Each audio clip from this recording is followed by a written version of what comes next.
আজকে 10-12 দিন হলো, এর মধ্যে আমরা তেল পাচ্ছি, পেট্রোল পাচ্ছি 3000, অকটেন পাচ্ছি 2000।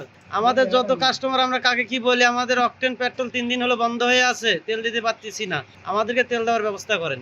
গরমে আরাম নিয়ে হবে না হাহুতাশ, ঘুরলে পরে ওয়ালটন ফ্যান বাতাস আর বাতাস। ভাই আমাদের ডিজেল দিছে, পেট্রোল দেয় নাই, অকটেনও দেয় নাই, প্রায় 4 দিন হলো তেল নাই। পেট্রোল আর অকটেন, ডিজেল আছে একটু একটু করে দিচ্ছে অবশ্য, যার যতটুকু লাগে সীমিতভাবে দিচ্ছে।